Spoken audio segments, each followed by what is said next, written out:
Excuse me. You may have noticed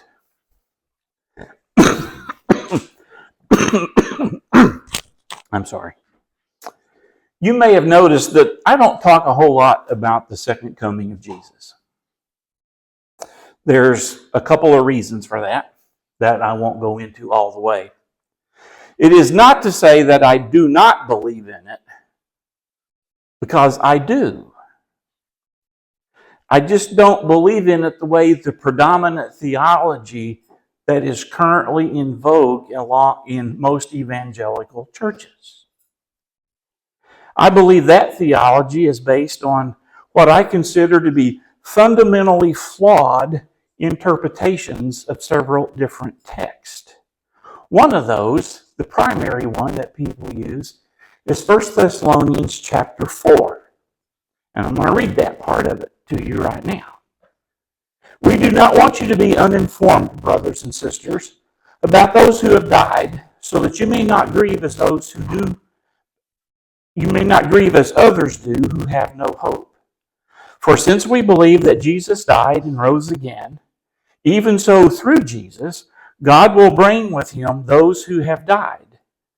For this we declare to you by the word of the Lord, that we who are alive, who are left until the coming of the Lord, will by no means precede those who have died. For the Lord himself, with the cry of command, with the archangel's call, and with the sound of God's trumpet, will descend from heaven, and the dead in Christ will rise first. Then we who are alive, who are left, will be caught up in the clouds together with them to meet the Lord in the air, and so we will be with the Lord forever. Therefore, encourage one another by these words. Now, that text has a very specific context. And I've been here long enough, you know my favorite mantra is context, context, context. This is about people who believed, and that as most first century Christians seem to have believed, Paul included, that Jesus was going to return in their lifetime.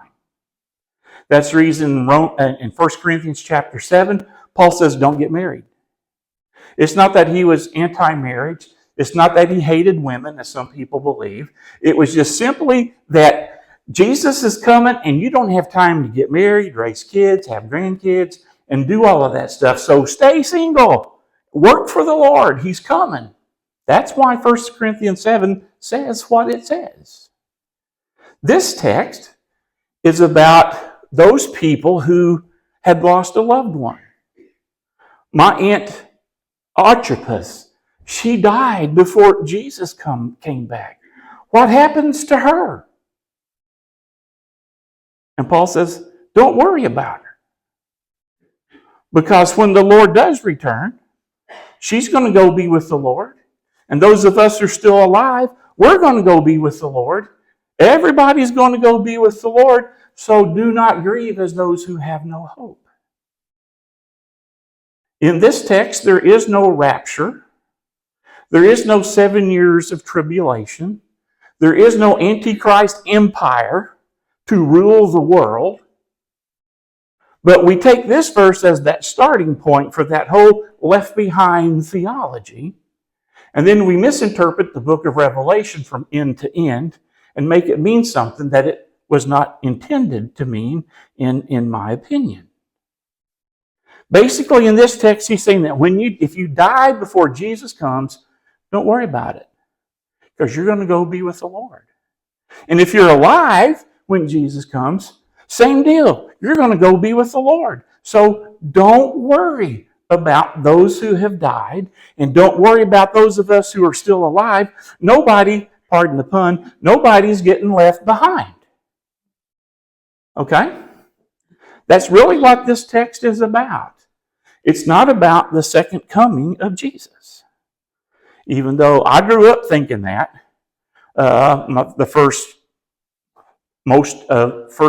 most years of my early life, that's what I was taught. That's what I believed.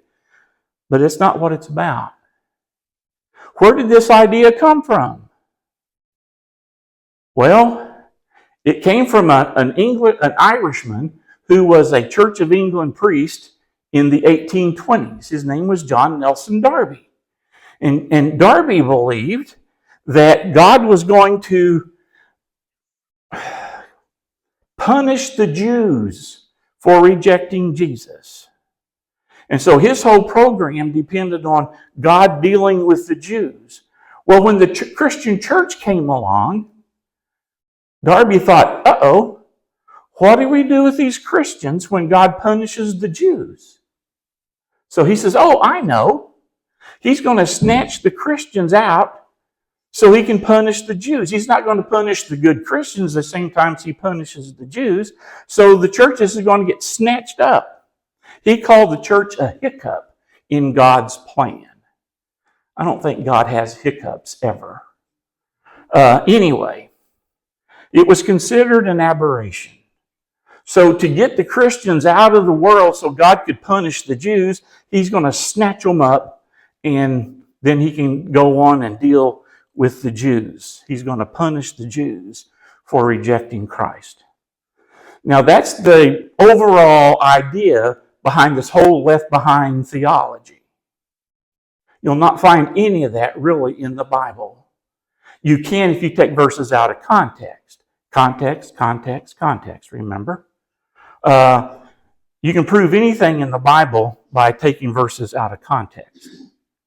So this belief became the staple of evangelical conservative theology in the 1860s. Darby came to America in 1862, right in the middle of the American Civil War. In 1862, the war was going bad for the Yankees. Now, don't anybody applaud right there, okay? Just don't applaud that. And so the Northern Christians bought into this. Wow, this explains everything, they said. After the Civil War, that theology made its way down to the South, where it really caught fire. So this has been the staple of evangelical theology since the 1860s. Very few people have really questioned, is this what the text really says? And since it's been a staple in Christian theology since the 1860s, but it caught fire again, the fire never went out, but it really flamed again in the 1970s when Hal Lindsey wrote his book, The Late Great Planet Earth. And yes, I've read that book back in the 70s when it first came out.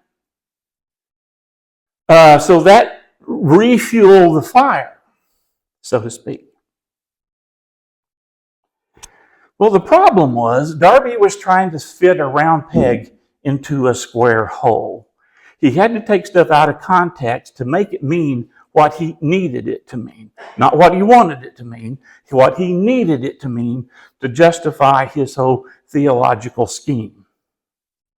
And this has led to several strange abuses over the years. It's led to setting of dates. Now, in the 1840s, this is pre-rapture theology. People were still believing Jesus was coming back, and a bunch of people in the northern states sold all their houses, went up on the mountaintop, dressed in white robes, and they was going to sit there until Jesus come back. Well, they sat there for about 10 years and decided he wasn't coming back, and so they snuck back into town and moved to a different town so people wouldn't know what they did. We've always had this. In 1988, Edgar Whitsinett wrote a book, 88 Reasons Why the Rapture Will Occur, in 1988. It was supposed to be in September of that year. Well, we're still here. It didn't happen. I was coming home from a dear friend's funeral about that time, and my car could only get AM radio, which in Wynn, Arkansas, the only thing you get was sports and weird radio preachers.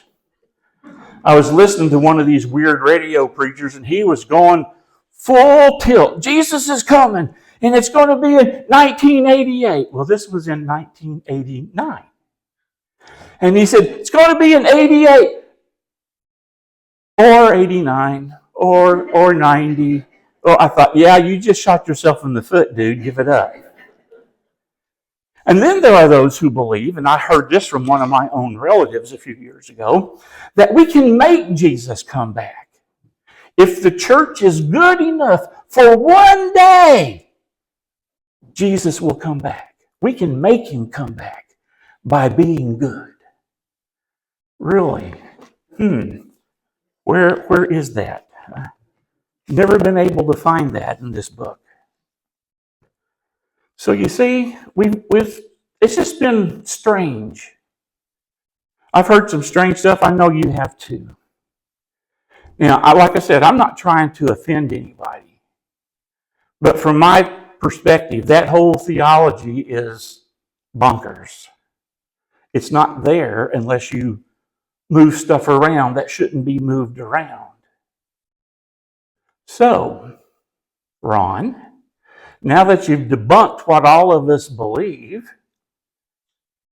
what is the second coming?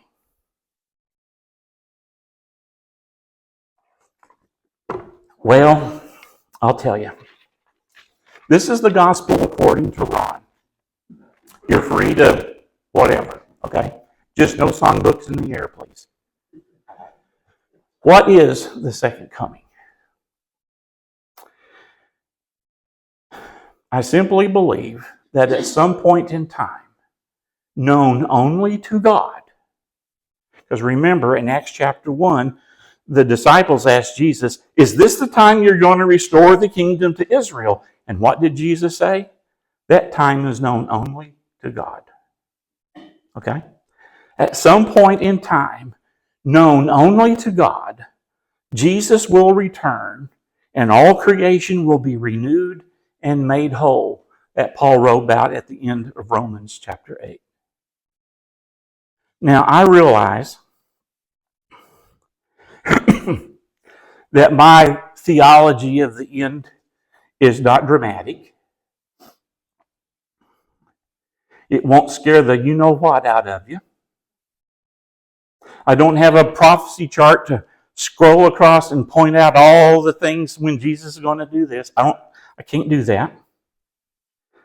Mine is not dramatic, but I think this is what the scriptures really teach us. Listen to the end of 1 Corinthians 15. And Paul starts out, listen, I will tell you a mystery. We will not all die, but we will all be changed. In a moment, in the twinkling of an eye, at the last trumpet. For the trumpet will sound, the dead will be raised imperishable, and we will be changed. For this perishable body must put on imperishability, and this mortal body must put on immortality.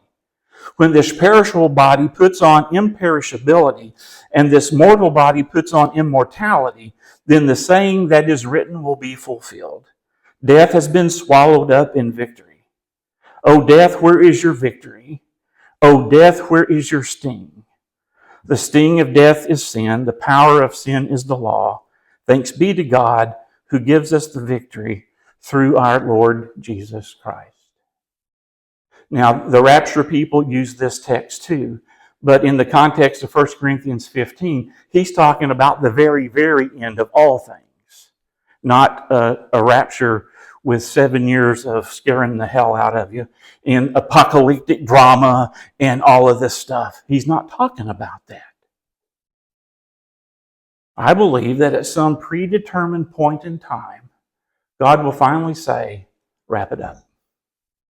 That's the end. No drama. No all of this stuff that we grew up with. It will just happen. Today, possibly. Next year, 100 years from now, 2,000 years from now, we don't know. I believe at some point in time, God will say that's enough. And it will end with a renewed heaven and a renewed earth. And all will be right with the world. So what should we be doing while we wait? Well, I told you about those people in the 1840s selling their houses and moving to the mountaintops. I don't want to see anybody out here on Podo Mountain with a tent, okay? I just don't do it. Because the weather we've had, you'd freeze to death. Just don't do that. You don't have to sell your house. You don't have to quit your job. So what should we be doing? Well, there's a lot of people who are so heavenly minded they're no earthly good. And you know people like that. Paul tells us at the end of 1 Corinthians 15 what we need to be doing.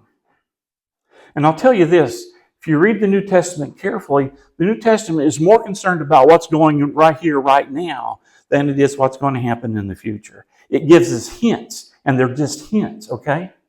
There's a great place to go, but that's all we know. I read an article by a German theologian. He said the end times is kind of like teaching your kid to swim. As your kid swims, you keep backing up a little bit, saying, you're almost there, you're almost there, keep trying, don't give up, you're almost here, you're getting close, you're getting close. I think that's a good analogy. We've been talking about this for 2,000 years.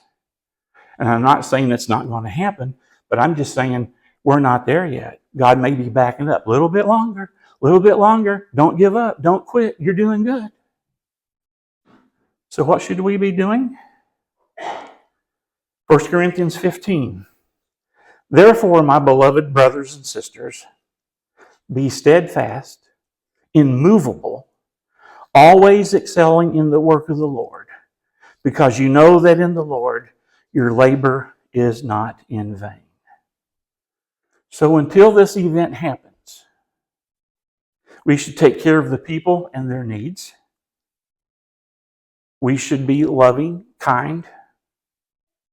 We should do the things that we saw Jesus do. I've actually heard people say they don't care about the environment because Jesus is going to come and rescue from all of this. And I always think that, well, don't you want your kids to grow up with clean drinking water? Don't you want your grandkids to have clean air to breathe? Remember, in Genesis, we were put in charge of God's creation. We are its stewards. We should care about the environment. We should care about all of these things. Christians should be leading the charge on some of these issues because we are the stewards of God's creation. Sometimes we're like the servant in Matthew 25. Remember the guy, that king who went away and he gave one guy 5 bags of money, one 2 bags of money, and one bag of money. Well, sometimes we're like the guy that got that 1 bag of money. We're sitting on it till Jesus comes and say, here it is. And we're going to get the same rebuke he did. Take what you have and give it to the one who has more. You see, it's not meant to be hoarded. It's meant to be utilized for increased growth. We should be working to increase what God has already given us. I don't know if there's a paraphrase that would quote this verse this way, but I think Paul's saying this, well, until that happens, you need to roll up your sleeves and get to work because it's not here yet. Roll up your sleeves and get to work. We are to be steadfast. We are to be immovable and always working. To me, that's what it means when we say Christ will come again. At some point in time, known only to God, He's going to say, that's it. Wrap it up. Let's renew everything. And it will be glorious. To me, that's the second coming. And until then, roll up your sleeves. You've got work to do. You don't sit and twiddle your thumbs. You don't sit and sing the song, wouldn't it be great when we get over there? Yeah, it'll be great over there, but there's work to do here.